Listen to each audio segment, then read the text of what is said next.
Time leader in career touchdown to interception ratio, throwing nearly 5 times as many touchdowns as interceptions. What's next for him? The only record I have my eyes set on breaking, which it'd be new this year, going 20-0. Okay. You know, it's not really a record to be broken, I guess you'd say, but I think 19-0 is the record right now. So being able to go 20-0, be the first one to do that, that'd be awesome. All right, Mina, so we're talking about 20-0 now, which, by the way, with that 17th game, for a second I was like, is he not predicting the Chiefs are going to have a first-round bye? No, 17 games. You got to factor that in. So, again, we're talking high society problems, Mina. What could be the Chiefs' Achilles heel? Yeah, so again, to be clear, the Bucs and the Chiefs are the favorites. We are nitpicking at the highest level here, and they're favorites for a reason.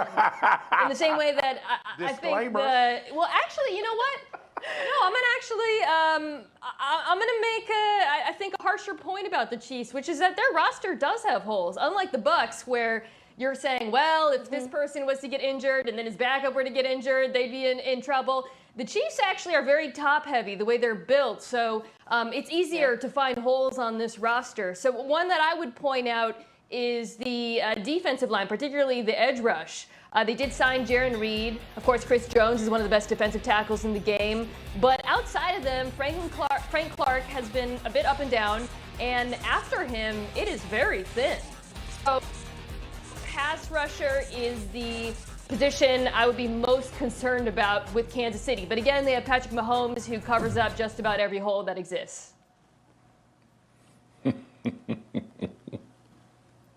Yeah, I think Mina's clearly right, you know, the thin roster, especially on defense. But here's another thing. I think the schedule could be an issue for the Chiefs. When you talk about going undefeated, their first 6 games, they're playing the Browns, the Ravens, look at it, Chargers, Bills, Washington.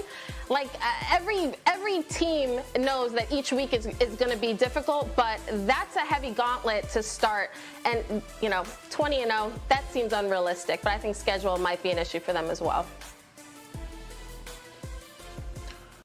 Y'all, okay, stop the presses, because I know my mention's about to go stupid, okay? Listen, I got my phone ready. Got the Chiefs. Got the Chiefs as a favorite, but the best roster construction in the preseason belongs to the Cleveland Browns. Okay, and it sparked my thought when you all talked about Mina talked about the thinness of this team and it's some holes there. But when I look at this Cleveland Browns roster, I ain't talking about on the field. On paper, you start going, Kimberly. I'm talking about paper where. Show me the loose leaf. Show me the loose leaf, because I gotta see Odell it. Beckham Jr. Where? Odell Beckham Jr. returning from injury. Here we go. Jarvis Landry. The tight ends were huge. We know what Nick Chubb and Kareem Hunt is. This is arguably the best offensive line in the NFL. They signed Jadeveon Clowney. They brought in Hill and Johnson in the secondary. Grandel Pitt may be healthy and ready to go. Denzel Ward, healthy and ready to go, who's played magnificent when he's been on the field. Myles Garrett is better than anybody on the Chiefs team outside of Patrick Mahomes and Travis Kelce. Look, I got them as dark horse Super Bowl contender, and we're talking about the Chiefs potentially going 20-0. On paper right now in the NFL, on the AFC side, the Cleveland Browns have the best roster. Quote me. Okay. I see on this Memorial Day, Marcus, he's trying to throw gas. He's trying to throw heat on this Memorial Day. Okay, I'll let him have that shot for a second. But the loose leaf shows me that when you look at quarterback and offensive line, that goes to the Chiefs. And there are certain positions that count more than just skill positions. Quarterback, the Chiefs having Patrick Mahomes makes this conversation 100%. like moot. It really does. So, and this is not, listen, Cleveland fans, do not get up in my mentions about, like, I've covered this team. I believe in the Browns. This is a very good roster and a very good organization on the come up. However, if we're just going to talk on paper, you can't tell me that the Chiefs quarterback offensive line don't completely. We're not getting into a comparison. No, we're not. We're just not. We ain't getting into a comparison. You said it. No, I'm not Patrick letting. Mahomes No, not on Memorial Day. No. I'm talking about rosters. I'm talking about rosters. I ain't talking about Marcus, Patrick I'll Mahomes be and the Baker Mayfield. I'm arbiter talking here. about rosters.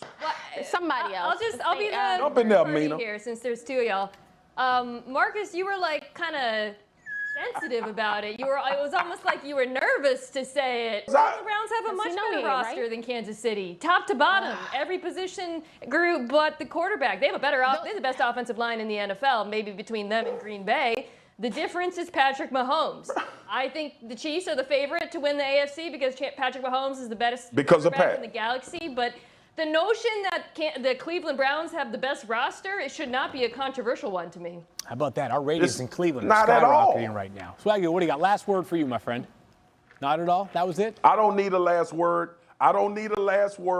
I'm done, babyface. I love it. The Cleveland Browns have a better roster. The cases have been stated. All right, we're just keeping things rolling here in NFL Live. More love for the Browns at some point, I promise. Hey, let's stay in Ohio, though. Coming up, year 2 of Joe Burrow's NFL career, and he wants more explosive plays in the 4th lowest amongst teams in this year's schedule. It's important to point out, again, the Bucs will return all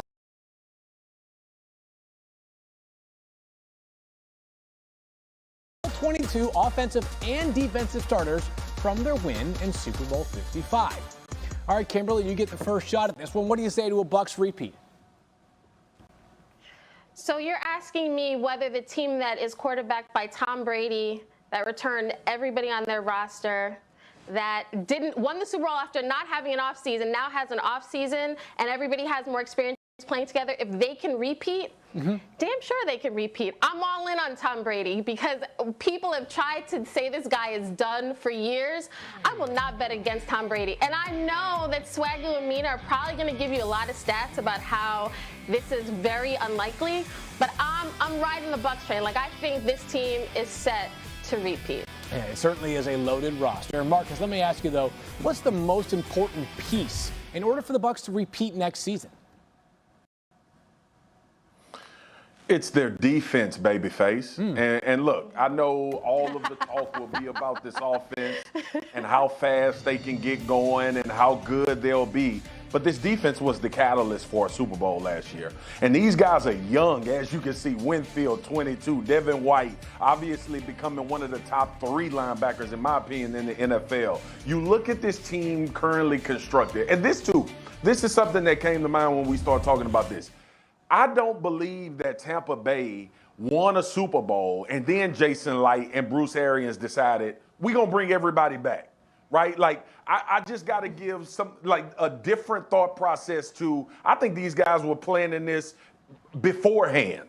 I think they saw what they had in this team. We all talked about how good this defense was before Tom Brady came to the Buccaneers. And obviously he added a bunch of leadership, championship pedigree, but this defense on the field, playing the game, was the catalyst for this Super Bowl, and they'll be the most important part to a Super Bowl next year as well. So, I mean, a lot of support so far for the Bucs, no surprise, but if something were to hold them back next year, what could it be? I think the most fragile part of the roster, the most important part to repeating, would be the offensive line field. Brady was very well protected last season, and this is a very deep group. I mean, in the postseason, you saw Aaron Stinney, who was a backup guard, come in and play at a high level.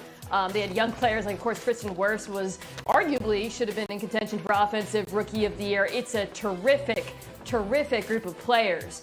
But we also saw last season that the gap in performance when Tom Brady was pressured versus when he was not pressured was enormous. He needs to have time in the pocket. And I actually think it would be more devastating to the Bucs to either lose a player or see a dip in performance in the offensive line than amongst their skill players, where they're also deep. Because Tom Brady can make it work with, you saw O.J. Howard coming back, a Scotty Miller or what have you. But if he was to lose some of that interior protection, I think this offense would struggle.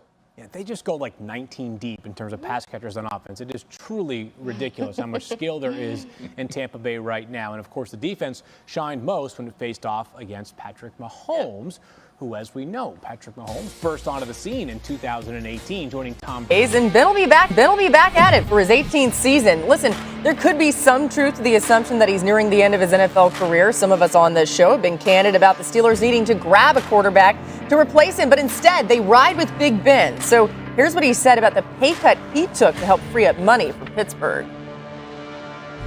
I'm black and gold through and through. I didn't want to go anywhere. That's why I told the Rooneys and Coach Tomlin, I want to be here. I don't want to be anywhere else. I mean, this is home to me. I'll always bleed black and gold. Almost half my life has been here playing football for the Steelers, and that's why.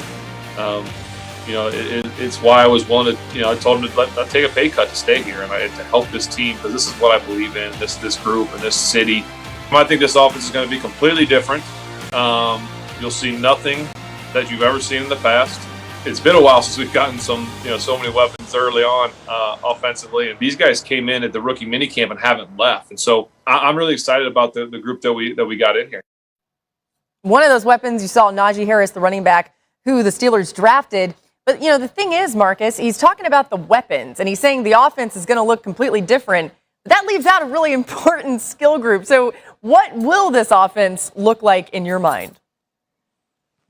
Look, I know we come on television and we experts and so-called experts, and we supposed to know more than everybody know, and we study the game hard. We do our jobs at a high level. But the bottom line is football is very, very simple in regards to the Pittsburgh Steelers. If you can't block nobody, you ain't winning a damn thing. If you can't block and you can't run, that is not the recipe for a Lombardi or any type of success.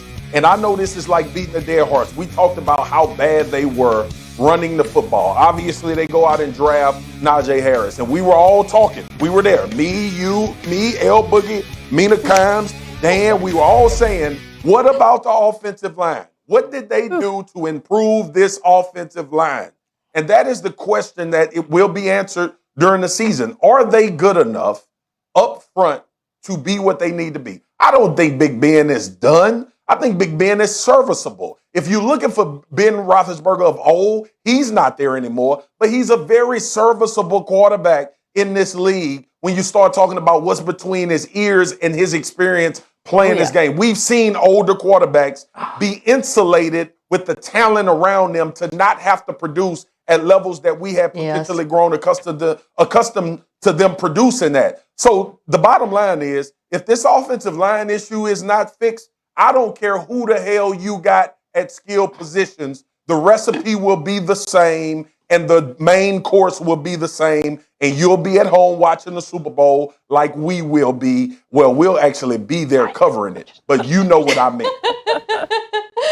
I live in LA. I don't know what you're talking about. Marcus, you're 100% right. This offense will not be better than the offense we saw at the end of last year if the offensive line, which has a bunch of new players, is not improved. That said, while the Steelers can't pray that Ben's arm is better, I guess they can pray, but they can't change his arm. There are things that Matt Canada, as the new offensive coordinator, can do to make the offense more efficient by making it less predictable, frankly. We know from his college days that he loves using pre-snap motion. We know that he's going to use Najee Harris as a pass catcher. I think also getting Chase Claypool in the backfield to confuse defenses more. I think we'd want to see him use a bit more play action, diversity in the offense, maybe get Ben under center a little bit. Look, if Ben Roethlisberger is saying he's willing to evolve, they've got to be willing to make all of these changes, because what we saw last season at the end of the year was an offense that was, frankly, stale. I mean, every snap, we knew what they were going to do, just dinking and dunking their way downfield. It needs to evolve, and there's changes they can make outside of just changing the personnel, which is obviously, those are the changes they've already made that could help them improve the offense, even though Ben Roethlisberger isn't the quarterback he used to be. Yeah, I'm really excited to see what Matt Canada L does. Boogie. Yeah, go. Mina, with her Ivy League education, uses the word stale. That offense was trash. That's what they were at the end of the season. Trash. Okay. I just wanted to get that out of there. The good thing is, you can put something stale in the trash, so those things go together. I hope that Matt Canada is not stale like he kind of was at LSU. All right, Bengals are also at OTAs. And listen, sometimes, guys, I did that for you, Marcus. It's all about visualization. You can't make it happen if you don't dream it first, right? Well, say what you want about the Bengals' chances to win a Super Bowl, but here's tight end CJ Uzomah on how the celebration would go down when it happens. I want to see Joe Burrow absolutely hammered wherever we are, and me just feeding him more drinks and just tossing. That's the dream. That's why I play, to win and to have a good time with the boys. I want TB to be holding a bottle of Henny like J.R. Smith with the Cavs with his shirt off the entire off season. You know what I'm saying? That's what I want. So, seeing Chelsea win, seeing the scenes in the locker room, seeing Thomas come in and start spraying champagne, that's what I want. I want to be right after the Super Bowl. I want a bottle of champagne. I want to bust it open and just start spraying everyone with it. I feel like that sort of took a turn that probably the media there wasn't necessarily expecting. But Marcus, it made me think if we as NFL Live, if we were celebrating a Super Bowl that we had won, it would probably be something similar to that, right? Or I don't know, maybe not.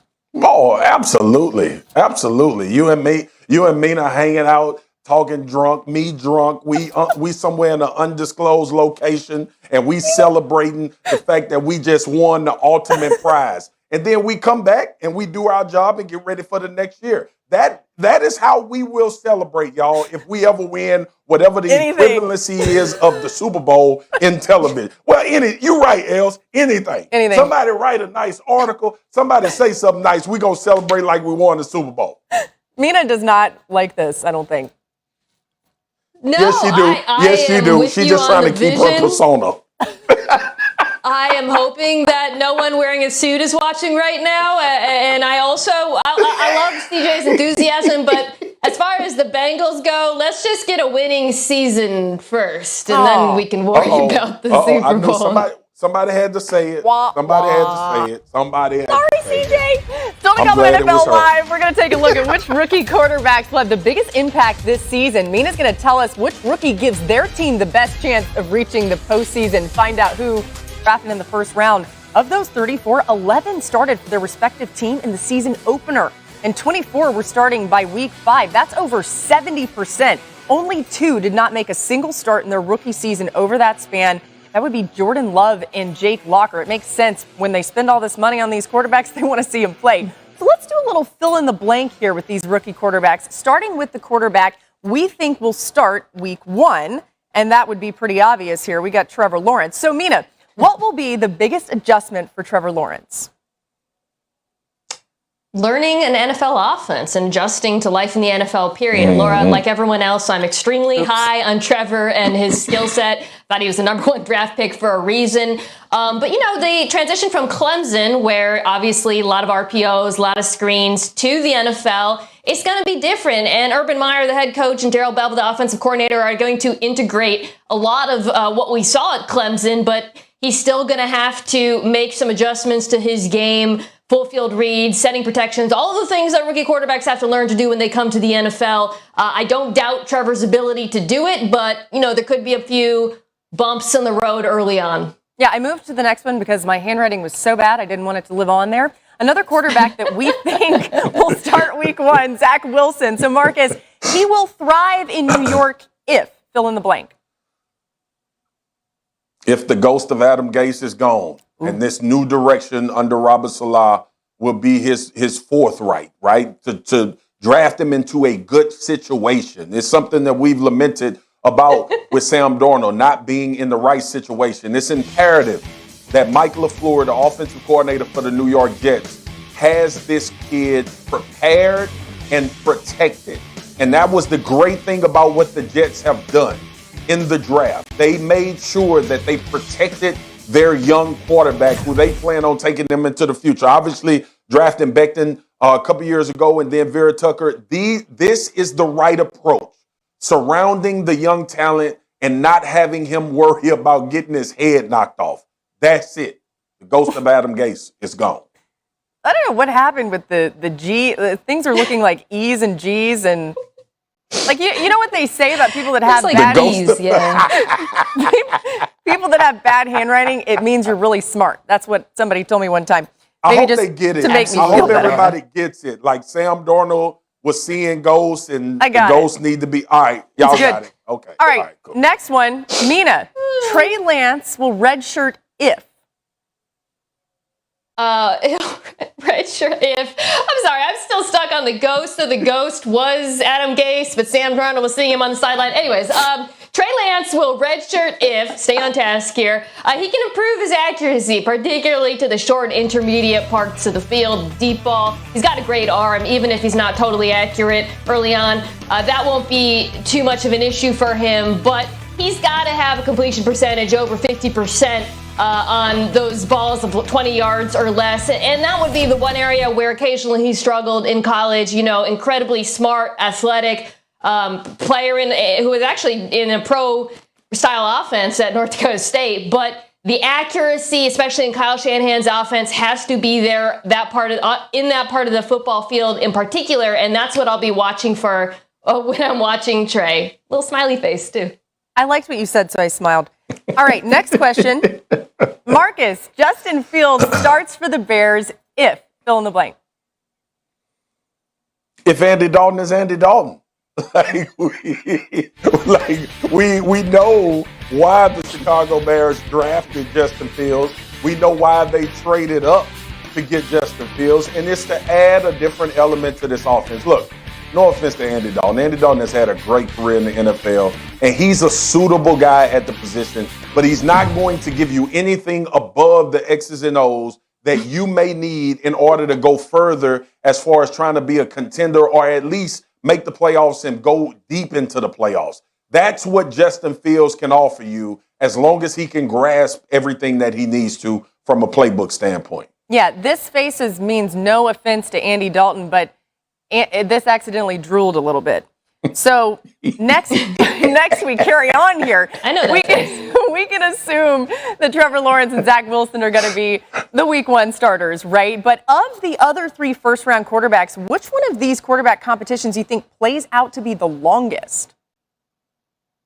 I think Mac Jones versus Cam Newton is going to really be a true competition, first of all, because I think Marcus is absolutely right about Dalton. I think the Bears, given their timeline, really want Justin Fields to start soon, but I'm not sure that is the case in New England. Like when Bill Belichick says Cam Newton is our starter, I actually believe him. I think Mac Jones has to earn that job. And I'll say this, if Cam plays like he did much of last season, I think Mac Jones can earn that job. Cam was inconsistent, struggled at times with accuracy, most notably held on to the football too long. I don't know if that's the Cam we're going to see this year. Obviously, he was coming back from COVID, had inferior skill players. But if he is that guy, then Mac Jones can come in and start for the Patriots.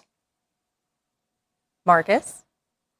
And I think for me it's Trey Lance. And the one thing that sparked to my mind, obviously, I think Trey Lance is better suited to take this offense to another level. But we also can't forget that Jimmy Garoppolo was the starter for this team when they went to a Super Bowl. And this was a team that was absolutely ravaged by injury. So I would think that irregardless of going and trading and taking giving up all of that for Trey Lance, you still know that Jimmy is serviceable enough. Maybe not the guy that's going to make all of the plays that you need to make, but he's serviceable enough to be surrounded by a really good team for you to win football games. So I think that'll be more of a hurdle for Trey Lance to overcome as far as unseating Jimmy Garoppolo as opposed to just who's better talent-wise. Yeah, it's so interesting because if you think about them holding on to Jimmy Garoppolo, a lot of it had to do for the lack of interest from other teams of trying to get him, even though they've said they're committed to him, and they gave up so much to get Trey Lance at 3. But either way, that one might be the most fascinating that we'll see play out. We got more coming your way on NFL Live. No more drawing for me, I promise, or writing. I don't even know what you could call that. Taysom Hill knows replacing Drew Brees in New Orleans. Oh, that's sweat equity we put in the offseason. Y'all ready? Hell yeah. Y'all ready? Hell yeah. Let's go. Whole life looking like a photo shoot. That is absolutely filthy. There ain't anything I do that easy news. Got the winning in my one of the highlights of the year. Let me get a little. Let's go. I need it. Get excited, people. Today is officially 100 days to kick off of the 2021 NFL season. Let's get the countdown going, okay? Welcome to NFL Live. Coming later, the reason why Green Bay has a lot more leverage over Aaron Rodgers than meets the eye. And speaking of, we just passed an important moment. As of 4 p.m. today, June 1st, it's much easier financially to trade the likes of Rodgers and Julio Jones. So we'll be talking about that. You better believe it. You see him right there. Mina Kimes, Marcus Spears, Diana Rossini with us for the hour. 100 days away from the season. Marcus, what are you most excited for? I told y'all I'm here for Petty a couple of weeks ago. I'm ready to see Sam Darnold in this Carolina Panthers offense. I want to see how well he plays under Joe Brady, the confidence that Matt Rule has extended in him as far as giving him his extension on the 5th-year option and being in a new setting. This is a great football town. I'm telling y'all, I lived in Charlotte for 3 years. They love this team. Sam Darnold will be the king if he balls out. I am excited about all these rookie quarterbacks, 5 taken in the first round this year. We know 2 of them, Zach Wilson and Trevor Lawrence, will start week 1. But as for the others, we're not sure if they're going to win their QB competition, so we'll be paying attention all summer long to how they're performing in camp, what kind of reports are coming out of their respective teams, because I guarantee you we're going to see more of them sooner rather than later. Well, Mina, I don't think we're going to see a rookie in New Orleans, but I'm excited to see the quarterback situation play out. The post-Drew Brees era begins, and I'm psyched to see the improvements that Sean Payton has made to Jameis Winston. I've heard a lot of buzz that there's excitement about what he can do in this offense and how much effect he's had on this locker room, and I can't wait to see it out on the field when they open up against the Green Bay Packers. I'm most excited for the Chiefs' O-line being revamped with Patrick Mahomes. And with the memory of Mahomes scrambling for his life against the Bucs defense in the Super Bowl fresh in their brains, the Chiefs remade this O-line. Now it's an enormous strength. Now Patrick Mahomes has more protection than he knows what to do with, and maybe the best Chiefs offense we've seen in the Mahomes-Andy Reid era. Orlando Brown Jr., Joe Thuney, Kyle Long, Creed Humphrey, who they drafted, plus welcoming back Laurent Duvernay-Tardif and Lucas Niang. Wowza. Now to the news of the day. Plenty of rumors swirling about the potential trades involving Aaron Rodgers and Julio Jones this offseason. But now that it's officially June 1st and past 4 p.m., we could see those discussions start to heat up. Here's why. By waiting until today, the Packers and Falcons are able to spread out their dead money cap charges across the next 2 seasons instead of just the 2021 league year. So, Diana, these guys weren't likely getting traded before today, but now that we've made it to June 1st, what are you hearing about the trade options and the situation for Julio Jones?